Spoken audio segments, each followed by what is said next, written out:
Hello, everybody. It's Penny Kittle from the Book Club Foundation, and I am here with my friend and co-author, Mr. Kelly Gallagher. Hello, Penny Kittle. How are you? I'm great. How are you?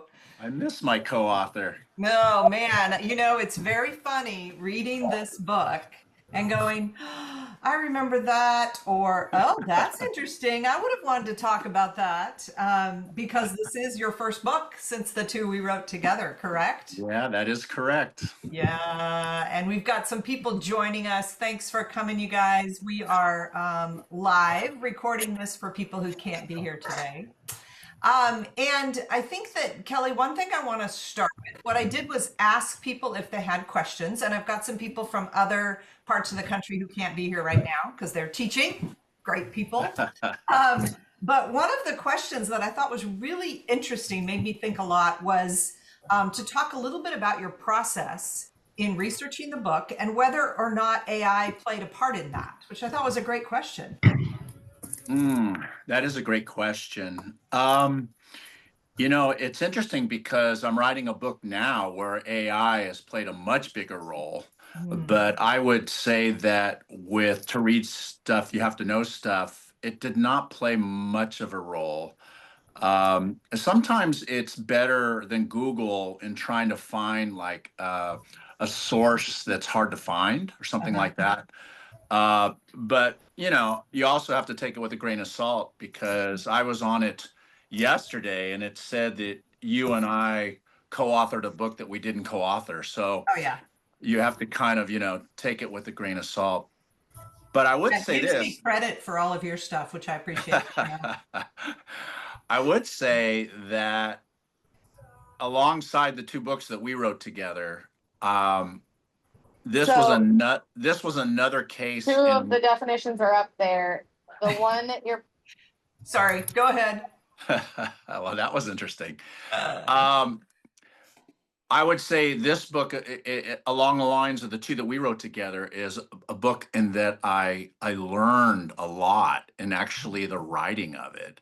mhm, It started off as you know, this always happens, right? It starts off as one thing, but mhm. then it kind of veers as you kind of get deeper into the weeds. So that was kind of a real fun part of writing it. Yeah. I always learn as I write. Absolutely, questions arise because you're writing. Heinemann's asked me to consider doing a Book Love 2.0 second edition. Ooh, And yes, to please. start it, I rereading Book Love, and it's amazing how many things have changed in my own thinking in 13 years. And I don't know yet if I'll do it, but the other question that someone asked that I thought was reminiscent of us sitting in a cafeteria here in my town one day, she said, "This book is full of stuff to do. How does it all fit?" Which is how we wrote 180 Days. How does it all fit? Where would you put Yeah. the things you wrote in here for teachers to do?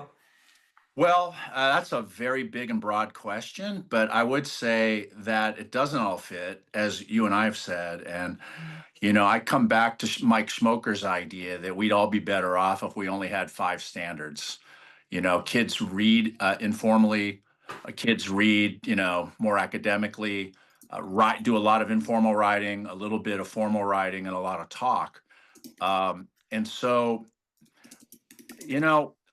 here's one place where it fits. For example, um, I think it comes into play when you are planning a unit.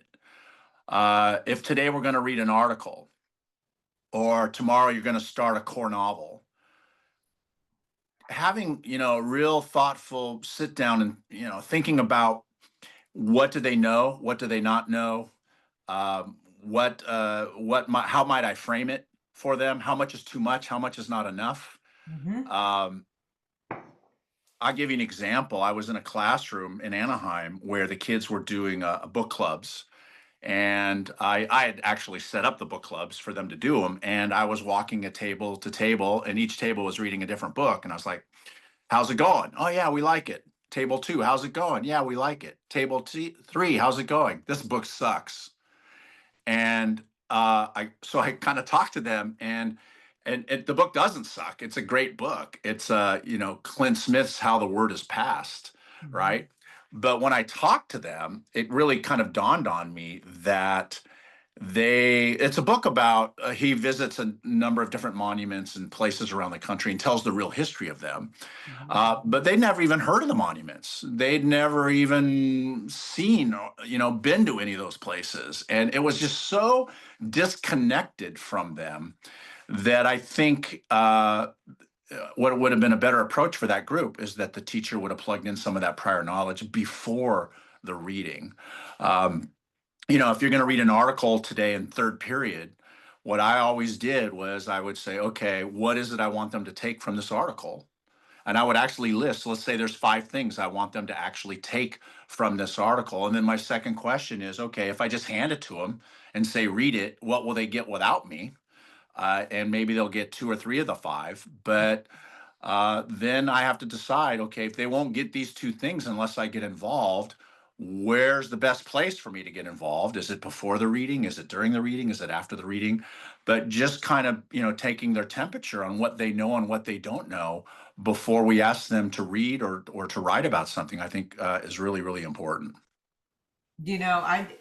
One of the things I've always loved about your work that you hit on talking about that was that it's this back and forth between how much do I help them before, and then always the goal of them doing it without me. So I don't want to handhold too much. And it's reading the room and reading the individual kids and going to those individual book clubs. All of that is part of this. The idea that every kid needs the same, what'd you call it? The something casserole, how to kill a reader casserole. I love the humor in this.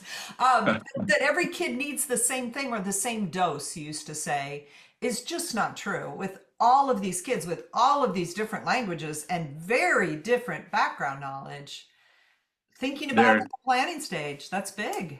There's two big issues there. One is, okay, you're right. Where's that sweet spot? How much is not enough? How much is too much? I'll give you an example that I have in the book. Whenever I taught 1984, I had to front load the heck out of it. Like, that book is really, really hard.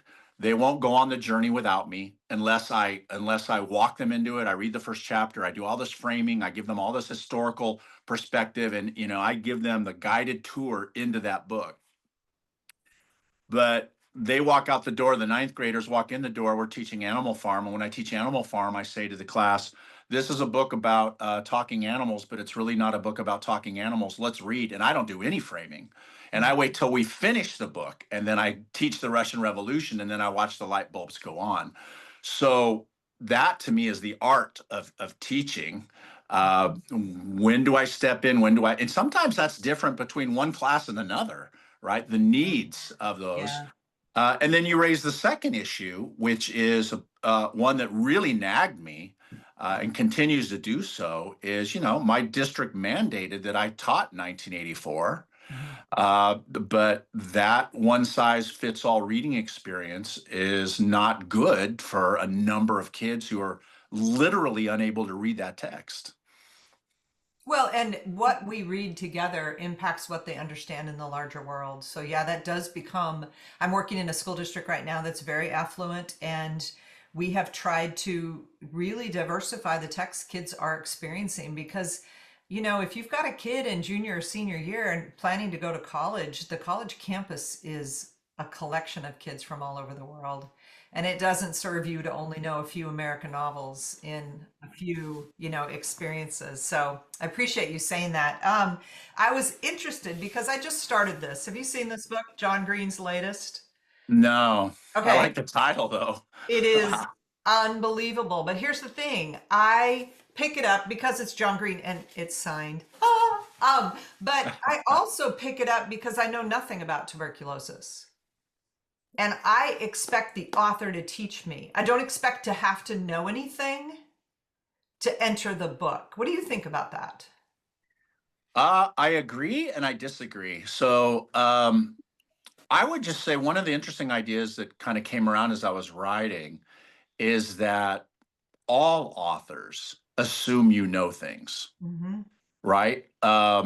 If I don't know if like I was reading this morning an article about an NBA player who had a triple double last night, but he didn't explain in the article what a triple double is, because if an author has to explain every single thing, that John Green book would be 900 pages. So the author assumes that you know things, right? There are things that are written for me. Sports Illustrated is written for me. The English Journal is written for me. Tuberculosis is not written for me. So you're right. It's always fun to find an author who can take something that is complicated and ease the person who doesn't have a lot of prior knowledge into it. But I would also say is you're a very experienced patient reader, which is very different than and I know you're not implying this, but handing a kid a book in a high school classroom or middle school that's super far away from their prior knowledge and background and expecting them to automatically do that wrestling. Mm-hmm. I know. I mean, I thought of how much work we talk about. Like, you can see how I'm reading it, right? So when something is, I really didn't know that, or it feels really important, I'm underlining, I'm thinking. But as you might guess, there's been a few changes in education over the years, and one of them is the, minimization of narrative. And I'm working in a school district in April where for 3 days they're asking me to only talk about informational and argument writing. And they're saying that because you and I have been there before a couple times, and the teachers are feeling the pressure of the informational writing. One of the reasons I'm reading this book, because it's definitely informational writing, and trying to like unpack what we have to bring to a text, what we want to teach kids to bring to a text. And I think that's also laced within your book here. What the skills that you're trying to get kids to be able to use in any text where they don't know enough? Yeah, I mean, it comes back to Sheridan Blau's idea. We want to teach kids to embrace confusion, that confusion is not a bad thing. Confusion is actually should be seen as an opportunity to learn something, because confusion is the place where learning often happens. I'm reading a book or read a book. I talked about it in that book called Fundamentals. It's written by a Nobel Prize winning physicist. And I got to tell you, I didn't understand half that book, but I learned a lot reading it. So, I mean, I think that's an interesting dynamic to talk to kids about. That there is, I think there's sort of this idea that kids should never read at their frustration level. And I would say for adolescents who are super reluctant readers, that's probably pretty close to being true. But there are times, I think, when we want kids to embrace difficult texts and to get over the hump of not having to understand everything, but pulling some meaning from that text, I think is really, really important. Again, it comes down to, what you know. Here's what they know. The more you know before you pick up a book, the more you know, the faster you're going to read, the better you're going to read, the more you're going to learn, and the more you're going to remember. Because you're building a web that you can connect things to. When you even if you don't know much about tuberculosis, you know a lot. You don't suffer from word poverty. You understand how text is constructed, right? And I know I'm bird walking here a little bit, but I thought one of the interesting, I learned a lot. One of the things I learned in the book was that young children who have equal fluency, who have equal vocabulary, the kid who understands syntax better than the other kid is going to comprehend better. So it's an argument, I think, for a little bit more sentence study work, like our friend Donna Santman does. So you're bringing a set of tools to that text that a 15-year-old would not be bringing. For sure. I'm also thinking about that, deep connection from Graves' research between the more you write, the better you read. And that's all syntax and sentence structure. And I was thinking about, we're both grandparents now. And I was making books with my granddaughters on Monday. And that whole idea of how do you construct meaning on the page at ages 7 and 4 is very different, of course, than what we experienced with our high school students. But when you were talking about, right, like what you take from a text, I was thinking about how often kids think that what's in a novel, all they need is the summary.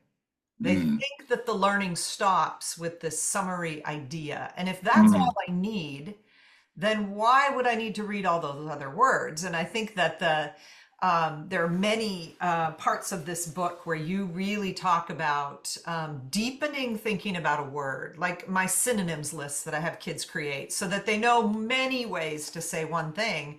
And I just wanted to like sit there for just a minute because you do mention word poverty, but there are examples in here of expanding word knowledge. Do you want to grab one and talk about it or just think a little bit about that? Yeah, I mean, one of the things I learned in writing I learned a little bit more about word acquisition.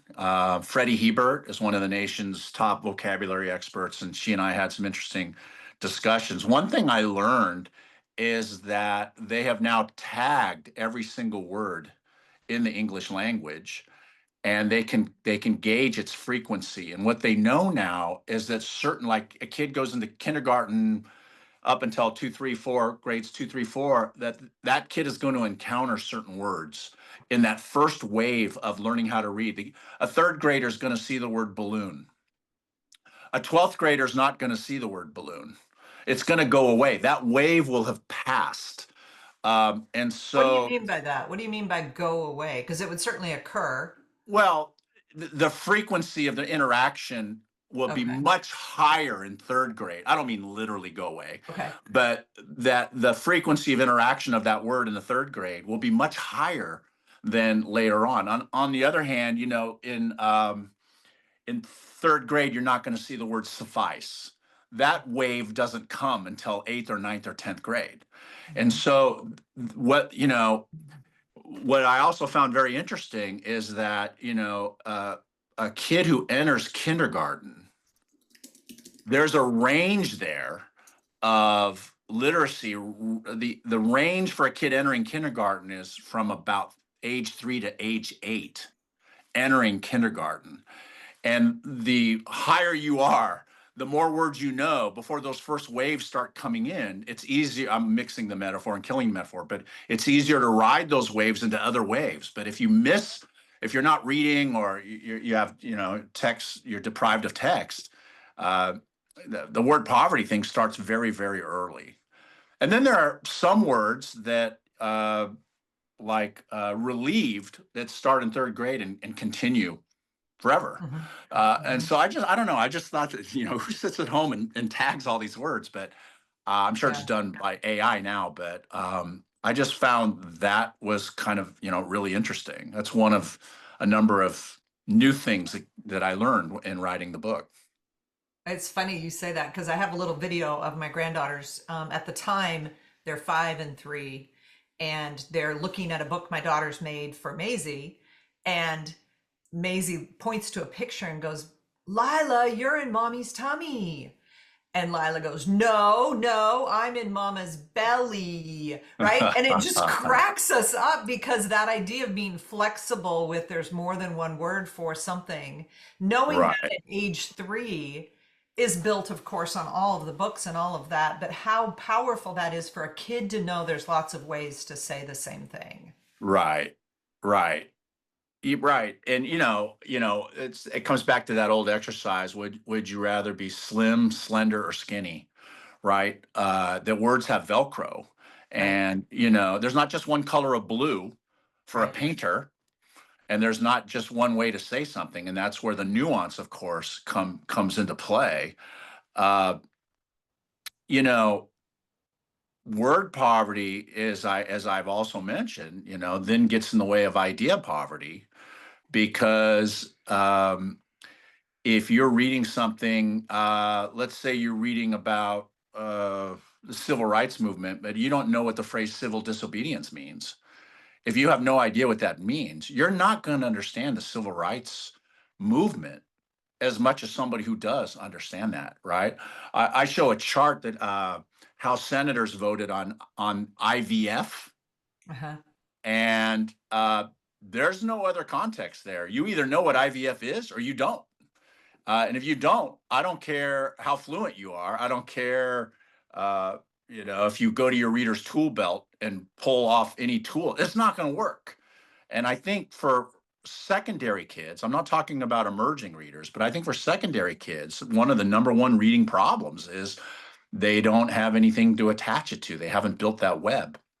And you could stare at IVF for an hour, you're still not going to understand it. You can read it, but you won't understand it. Yeah. I'm so glad you explained that, because when we were at NCTE, you used the phrase word poverty equals idea poverty. And I didn't remember the rest of what you said. And one of the questions that was sent to me prior to our interview was, what do you mean by that? And it was, she mentioned that she's the parent of a kid who has very, very low verbal skills, but has a ton of ideas. And I knew that there was a different connection you were making than the fact that if you don't have a word for it, you don't have ideas. So thank you for the clarification. Well, not to go back to 1984, but that's what they do is they try to they try to make the dictionary smaller and smaller and smaller, right? There's not good and excellent, there's good and plus good, right? Because the more words you have, the more thoughtful you can be about things. The more colors you have, the more range you have as a painter. Hmm. Hmm. Yeah, fascinating. So I did drop in and ask if people have questions. One of the questions that Sid asked, hey, Sid, you were with us for a few days not that long ago. Do you want to ask him what you mean about the end of a unit that you wrote in the chat? Yeah, I was just, I really love the idea of backward planning and having a vision of what do I want my students to be able to do at the end of the unit.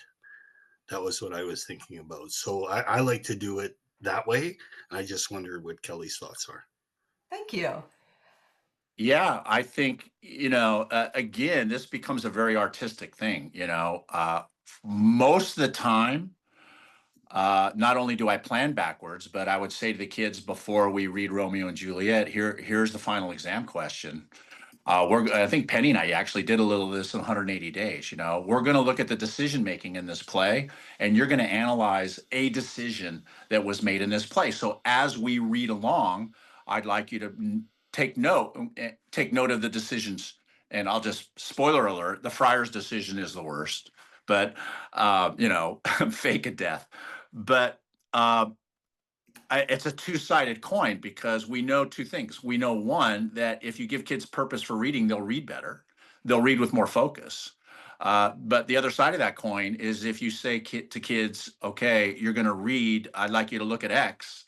Well, as they're looking for X, they might not notice Y or Z, right? And so there's that kind of, you kind of toggle between those two a little bit. But often I will give a purpose to read. Sometimes, and I think I talked about this in deeper reading, if we're doing a whole class novel, and let's say there's 5 or 6 things I want kids to come away with, I put kids in groups and give each group a different lens. So one group is going to read the book through the lens of characters. Another is going to look at through the author's craft. A third is going to look at use of symbolism. And then each group at the end of the unit would report out, hey, if you had read the book through our lens, this is what you would have seen. And then group 2, well, if you would have read the book through our lens, this is what you would have seen. We don't have time to read the book 7 times, but we have time to read it 7 ways, right? And so, but the downside of that is, again, if you say you're looking for X, they may not see Y or Z. So it's always a little trade-off there. Mhm. Yeah, fascinating. So Kelly, when you finished writing this, were there questions that you didn't get answered as you were you embarked on this idea of background knowledge and its importance, and all of these different lenses? I love how it moves from words to passages to, whole text. But were there things that you never felt like you got an answer to? Well, yeah, I mean, I feel a little shaky as a lifelong high school teacher. I wish I knew a little, and the book isn't just for high school teachers. I did a lot of research on early, emerging literacy in the book, but I still feel like that is not my wheelhouse, Mhm. right? And so if I were to go back maybe and do that, uh, you know, I did read Tim Shanahan wrote in one of his blogs one time that there's no such thing after the third grade level. There's no such thing as independent reading level because, and it gets back to that slippery idea of readability because uh, I'm a reader, you're a reader, but I don't have a readability. I have several readabilities, Right. right? But that's kind of how I got into writing the book because I've always been intrigued by this notion of readability. And then I thought, well, okay, why I'm a good reader. Why are some things easier for me? Why are some things harder for me to read? And it kept coming back to, well, I don't know much about this. I'll give you one other example that I discovered in writing it was there's a book called Curiosity by Ian Leslie. And he changed my mind after 35 years of teaching. He made me see this a little bit differently. And what he argues is that we want kids in the curiosity zone. And the curiosity zone is this place where you know a little bit about something. Because if you already know a little bit about something, then you're curious about what you don't know about something, right? And he dispels the notion, because I always thought like some kids are just naturally more curious than others. He disagrees. He says lack of connection, lack of background knowledge is what creates indifference. When I talked to those kids who read in that book club and they didn't like that book, they were curious kids, but they just had no connection to that. So I know I kind of birdwalked from your question, but that whole notion of curiosity just came up that I thought was really, really interesting. But I would say, yeah, if I were to go back, I would go back and plug in my lack of knowledge in early emerging literacy. I just read a manuscript from somebody that doesn't. I don't think I should have this public yet, but I learned a lot about early literacy and just reading this thing. And I read that after I wrote this book. Hmm. Hmm. Yeah, as you know, started as an elementary teacher, and I think that the the readability piece, and particularly Lexile levels, is just so absurd because it is not dependent on, the two things that Lexiles really mention. Vocabulary is one, sentence length is another, which is why Hemingway always comes up in like the fourth grade level. And I think there's so much subtlety that is missed with what the reader brings to a text. And that's why I'm kind of intrigued by bringing nothing to the text. Yeah, right. And as Sid said, he's expecting, because it's John Green, it will be story based. And I really believe it is, but it's also like so information based. Oh, yeah. Right. And there's Right.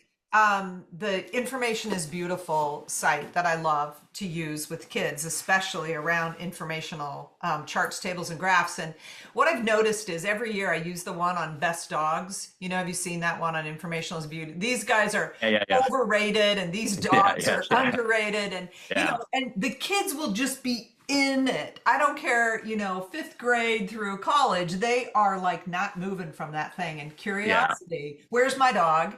And then, wait, why is this one rated over here? I think that you're absolutely right. Curiosity is going to drive more kids. I would just say this dog is not overrated or underrated. As I just wanted to throw that in there. But Hey, my two are right over there on the other side, but I can't get my camera turned that way. They're being so sweet, and they are cuter than your dogs. Seriously. Well, we've had that argument only about 700 times, but okay. Yeah, I think the goal, I think that's a really interesting goal. That I would even say to kids, I'll know you become like I don't know if I would use this word strong reader, but I will know you're on the right pathway when you have a willingness to read something that's very unfamiliar to you, right? But I think, again, for most kids, that's not the first approach. Which is why after years and years and years, I came to finally realize, hey, kids, welcome to my class. Let's start with Hamlet was probably the wrong, that's teaching stuff, not teaching kids. It's not being responsive to the kids who are in the room, right? What did you and I always say? Two goals: reestablish reading momentum and reestablish reading identity. Well, if you're going to reestablish reading momentum with kids who have been fake reading, you got to get them books they can connect to, right? That's how we reestablish that momentum. Is they have, webs that connect them to other things that they're interested in. Well, it's interesting because the question that popped up, if you were mandated to teach a novel, would you still do it? And if so, how would you select which one? Well, if I was mandated, uh, uh, if it were me and I was at my end of my career, and no, I wouldn't. I think at this point in time, I would not. I'm torn because, as you kind of alluded to earlier, there is a value that happens when 30 kids read a book that does not happen when 4 kids read a book. But the 30 kids aren't reading the book. That's the what I was problem. going to say. So what if only 4 of the So, 30? yeah. So I think the short answer to that question is now I would not teach a whole class novel because, but if mandated really meant mandated, then that means I have to have long and serious thinking about how I can frame that text that it would enable those kids to access it at a different level. I'm also, and I don't remember who said it, I think it's in the book somewhere. When you said, kids have this idea that summary is the thing, the thing that I want is how they feel Exactly. after they read the Exactly. book, how Yeah. they feel. I, I, I remember reading Anne Frank in 8th grade. I cannot tell you all these years later who her friends were, the name of the other people. I probably should know that, but I don't. But I can tell you exactly what seat I was sitting in my 8th grade class when I read that book. It's not about the summary. It's about the feeling that it leaves with you. It's about how it makes you think about things. It's interesting that you say that. Two parts of it are interesting to me because I always thought of you as the whole class novel guy, and the evolution that all of us go through if we stay in the work long enough, which is we're continually challenged to be responsive and look at the kids we teach. And as you know, I finished teaching in December the class this fall, and we did a book of poetry, October Morning, as our core text, the one that we all are going to read at different, and they would read sections of it and then perform it. But I believe you when you say that it is a different experience when you have a whole room centered on one text. And we've done that with short pieces a lot and with essays. And so I think all of us are still struggling with that question. But what I saw from kids and what I heard from their evaluations was book clubs were more powerful than any whole class experience. They want to talk to each other. What did you think? What did you feel when that happened? Is going to happen more in a book club where they're less vulnerable than in front of the whole room. Correct. I mean, I think that's why we hit it hard in both of our books. And I could be wrong. I'm taking a little risk in saying this, but kids are different. We know this. Kids are different than they were 5 years ago, 10 years ago, 20 years ago. Yeah. I would say when I started 40 years ago, there were always poor readers, but the gap wasn't as severe with as many kids down below. And I don't know if that is because of the advent of digital. I don't know. And so I think, and I could be wrong here, but I think actually teaching a whole class novel today is even more problematic than it was 30 or 40 years ago. Yeah, those are hard things to answer, right? I think that you saw the controversy in the Atlantic that started with, kids can't read a whole book, which was, followed by several essays. I've written probably 4 myself and never mailed them in. But the idea that I think most people missed, and Ezra Klein, who I listen to all the time on his podcast, definitely missed it when he interviewed people. It is less about can they and about what you're asking them to read. Because my students had no trouble, kids who had not read for years and years, with a book they really wanted to read. And that goes back to that science of engagement that's all over teens choosing to read. And teens are motivated by choice. So we've got to figure out that balance. I agree 100%. I'll even say it again. Of all the things that we've talked about in our work about motivating adolescent readers, in my classroom, book clubs of course, you got to have books and you got to talk about books and all that. It's all interrelated. But Yeah. book clubs in my classroom was the best tool in getting kids back into a reading lane. Ha! You know what I'm going to do here? So I've got 1, 2, 3, 4, 5 people right here live. I'm going to tell them only that our deadline was yesterday, but if you want book club books, put in an application and we'll take it today from you for a book Wow. club grant. Because again, we're going to give away lots of money. Kelly, my last question for you is what are you working on now? Because I know you write all the time. You're always writing. So what are you writing now? I'll answer that, but can I just, because it just came to me, I want to say one last thing about prior knowledge. So this idea, the title of the book, you have to know stuff to read stuff, right? Yeah. But it wasn't until I started writing it that I really kind of shifted into the idea of not only do you have to know stuff to read stuff, but you have to know stuff to push back on stuff. If you let's take a topic today. If you don't know what a tariff is, if you don't know what the arguments against or for, if you don't know both sides of that issue, then other people are going to do your thinking for you, Hmm. right? And I believe very strongly in teaching kids reading strategies. What do you do? Like a lot of stuff we did in our reading conferences. But I just want to say that I think it's gotten a little out of balance and that it's become all strategies. But again, strategies won't help you if you don't know what a tariff is. And we need kids to be able to push back. Love What that. I'm working on now, of course, I've said this 3 books in a row. Might be my last book. Mm.